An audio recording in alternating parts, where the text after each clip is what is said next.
Today we're going to be talking about when number 6 Nebraska played number 16 Stanford on September 14th of 2021. Now rankings have changed since the recording of this video, but at this time this is the rankings that both of these colleges were ranked at. And it gave us a better understanding of where these two teams are going for the future, as they have a lot of young talent on their team that was able to show what they could do this past week.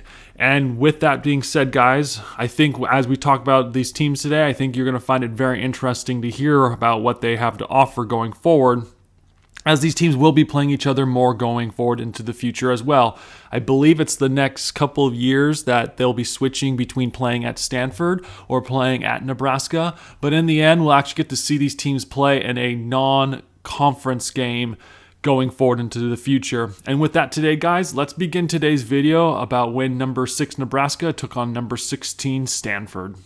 Nebraska did what I was hoping that they would do, which was to play most of their freshman squad, but at the same time they didn't meet that full expectations because they didn't play every single freshman that they had recruited from their last season. And so what became very interesting with this Nebraska team was this whole matchup that they had against Stanford that day was to figure out who that final piece is, who their potential starters are going to be. Because during the match, they didn't play Lexi Sun and they didn't play Maddie Kubik's. When they did play them, it was for a serving specialist and a potential defensive specialist for like maybe one rotation. And then they were virtually taken out because they wanted to see what the young freshmen can do. And they started actually 3 of their freshmen. The 3 freshmen were Allie Batenhorst, Lindsay Krause, and Whitney Lonstein. And all 3 of these ladies came out to play on September 14th. Allie had about 41 attempts with 10 kills, with having 6 hitting errors while having a hitting percentage of .098. Lindsay had about 34 attempts with 10 kills and only had 7 errors while hitting, with a hitting percentage of .088. And Whitney had about 17 attempts with 5 kills with only 2 hitting errors and was hitting at 176. Now, Lindsay this entire match was playing outside, and Lindsay to me is still someone who needs to be playing opposite for Nebraska if she were to play a position. For how tall Lindsay is at 6'4", Lindsay is a much better blocker on the right side to be able to slow down the opposing outside hitters. Allie and Whitney were decent enough, but they weren't superstars, I guess you could say, during the match. I mean, there was nothing really special about them. I believe Whitney was playing opposite the entire match, but Whitney is not that, in my opinion at least, she's not that great on the right side. She'd probably be much better if she were playing her true natural position, which would be the outside hitter, instead of playing opposite. So something Coach Cook should probably look into is potentially having Lindsay, like I keep saying in these videos, Lindsay needs to be playing opposite, as she does a lot better playing on the right side of the court versus playing on the left side as an outside. Now, the whole as Nebraska, too, especially, now granted, they did start 3 freshmen in pretty much 4 key positions. You had 2 outsides who were freshmen, a libero who was a freshman, and then the opposite was a freshman. So the only real veterans were their 2 middles and their setter for the leadership positions.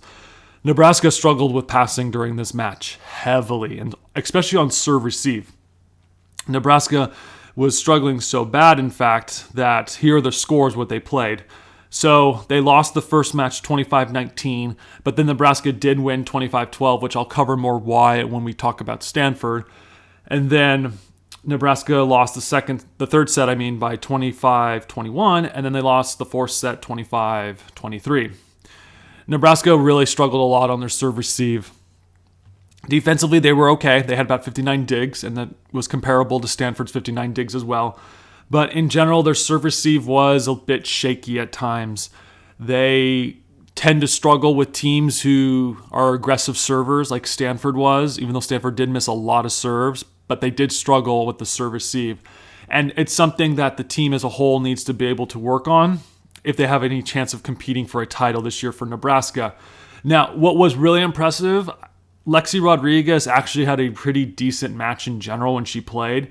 Her passing was a little bit better and her defense was a little bit better as well. I think she was more comfortable this match playing with peers that were close to her skill level, and it was pretty impressive to watch. If Lexi Rodriguez can continue to play like this, then by all means she becomes the starting libero for Nebraska. Kenzie Knuckles did pretty decent as well, but it helps if Lexi Rodriguez is playing like she did against Stanford. And if Lexi can play like this, then by all means, Kenzie Knuckles becomes the DS in the middle back. I still think, though, Knuckles would be the better libero choice. But if Lexi can play like she was doing during this match, then by all means, Lexi Rodriguez is the clear starter for Nebraska. And like I said, it just might be the competition she was going up against, but I was a little bit more impressed with her, at least in this match. Nebraska also needs to be able to keep working more on their out of system. When Hames takes the first ball on defense, Hames is their setter, Nebraska tends to struggle a lot when it comes to playing in the out of system. There's a lot of miscommunication between members on the team, or it's just not a decent enough pass to whoever they are trying to set during that time. But Nebraska does need to work a little bit more on their out-of-system plays, as their out-of-system plays will be a huge key factor for this team if their serve-receive is always struggling during the season. Now, another thing, too, that needs to be pointed out with Nebraska, in rotation 4 when they're serving, this is the start of where there could be issues for Nebraska as well. But it could also be a really good defensive move as well at the same time. In rotation 4, they end up having pretty much 3 defensive specialists in the back row. You have Kenzie Knuckles, obviously, is one of them, and then Lexi Rodriguez, and then whoever they decide to put back there. It's usually another defensive specialist player. Now, the reason that this rotation might struggle for them is they're down from having 4 to 5 hitters to only down to 3. You have the main outside, whoever's up in the front row, whoever's in the middle, and then Kenzie Knuckles hitting from the back row.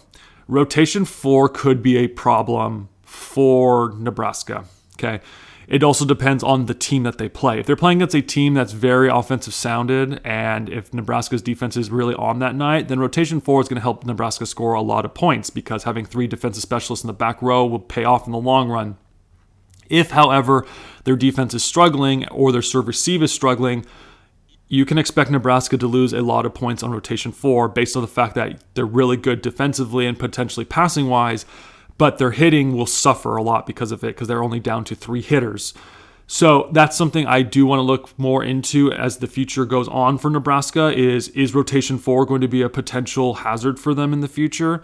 We don't know at this point, but it is something that needs to be looked at as we continue to watch Nebraska film because from what I saw, the whole purpose of having 3 defensive specialists was to gain a defensive lead on Stanford, and not once, at least from what my memory serves me right, did that actually result in a decent run for Nebraska. So something that needs to be mentioned for Nebraska. Now, with that being said too, Nebraska had a really good serving game this match. Probably one of their best things that they had that kept them in most of the time was they were actually able to keep their serves in. They had like a total of 3 missed serves during the match. And if Nebraska can serve like that for most of the season, they're going to be able to compete in general. Overall, Nebraska was pretty impressive during this match. At times, in certain areas, they still need to work on their serve receive. They need to work on their out-of-system plays. And finally, the last thing that needs, like we just talked about too, is rotation 4 is going to be the one that needs to be looked at the most going forward with Nebraska because rotation 4 could be a weakness. But overall, Nebraska did pretty decent, so can't complain too much about Nebraska during this match. If I were to tell you that Stanford had won this match originally, you probably would have thought, okay, cool, Stanford won. If I hadn't told you the names of the schools, though, and I said 2 teams recently played each other and one team had about 12 missed serves and while the opposing team had 3, which one do you think you won the match? Normal people would say, oh, the team that had 3 missed serves. That wasn't the case. Stanford had about 12 missed serves during the match, and at the same time, you had a Nebraska team that had only missed 3 serves in general. So you're probably wondering, how did Stanford win this match? It's very simple, actually. Their serve receive was probably the best that any college team currently has. And this is what's going to make Stanford a very dangerous team going forward, is their side out rate is extremely impressive, okay? During the first set alone, and after that, they didn't really explain the numbers after that during the match. During the first set alone, Stanford was siding out at an 84% rate. Now, the average is about 67, I believe, and 67 is a really good number as well. Now, in the Olympics recently with the women's team, they were passing out at a 71% in the gold medal match, if I'm not mistaken, okay? So if you're above 67%, there's a good chance that you're winning, but Stanford was passing out at an 84% in the first set alone, okay? That's how good this Stanford team is on serve-receive when they're really feeling it, because Stanford is a really disciplined team in general when it comes to passing, and obviously other game as well, which we'll cover more in a second. But Stanford is a very, very good team when it comes to serve receive. I would not be surprised if that's one of the reasons why Stanford goes deep into the season and continues to improve, and their serve receive is going to be one of the biggest reasons, is they're really good at siding out when they need to side out. Very well disciplined team when it comes to passing. That being said as well, they're also very disciplined while they're on the net, okay? When they're on the net, they're able to block really well. They're able to stay calm at all times. Stanford, to me, is going to continue to be a threat this season as the season progresses, because they're only going to get better, and they're a very well-disciplined team. Now, the thing that needs to be mentioned too, Sammy Francis was one of the freshmen that actually started for Stanford, and she had a pretty decent debut for Stanford. She had 13 kills on 9 hitting errors on 46 attempts, and she had a hitting percentage of .087. So she was pretty much on par with almost how the Nebraska freshmen were starting. And Cami Minor also started too as a freshman. She's been starting for a while for Stanford. She's like their main starter for the setting position right now. And she had about 49 assists with only 1 setting error. I expect going forward that Cami and Sammy, there's going to be some duo, and there's probably going to be some nickname made for them in the future at Stanford if those two stay there. But Sammy and Cami are going to be a great setter-hitter combination in the future. Their connection's only going to grow as each season progresses, and as this season progresses in general, they're just going to continue to get better with each other. So look out for those two going forward with Stanford, because you got to remember those names. They're going to be decent players going forward. For how disciplined Stanford is as a team, they are pretty decent at communication as well. Almost anyone on the court, it seems like, for Stanford can take the second ball and they're out of system when Cammie's out of the play because she had to dig the first ball. And that's also including the middles being able to set the ball as well. There was one play in particular where the middle actually had a really beautiful set to the pin hitter, and which resulted in a kill from Stanford. So look out, because Stanford's really good at an out of system. Stanford's been really good at out of system for a while now. In fact, that's one reason why they won the national championship back in 2019. Because they were just really good at being able to play out of system even when their passing was suffering. Now, Stanford does need to be a better serving team, like we just mentioned. They had 12 service errors during the match. That's going to be a huge problem if they play against teams who are really good at serving. I mean, Nebraska only had about 3, but the thing that Nebraska struggled with was they were struggling with passing. So in reality, if Stanford plays against a team that is really good at siding out just as well as they are, that's where Stanford's going to face a lot of problems if they're making a lot of service errors in general. Katie Baird for Stanford is turning into a superstar at Stanford University right now. She's a sophomore, I believe she is right now. And during the match, these numbers are really ridiculous, but it just shows how dominant of a player she's becoming. She had 39 set attempts with 21 kills and only had 2 hitting errors the entire match. And she was hitting at a hitting percentage of 487. The last 400 number we saw was with the BYU match in Pittsburgh, which I believe was 2 weeks ago. But that was a rare exception, I believe, because that player was just playing out of their mind. Now, maybe Katie Baird was playing really well that night, but Katie Baird has been pretty impressive, at least from the film we've watched from her this season. And she's only going to continue to get better in general. So expect her to continue to become really good in the future. Now, the other thing too, Stanford's defense was pretty decent as well during the match.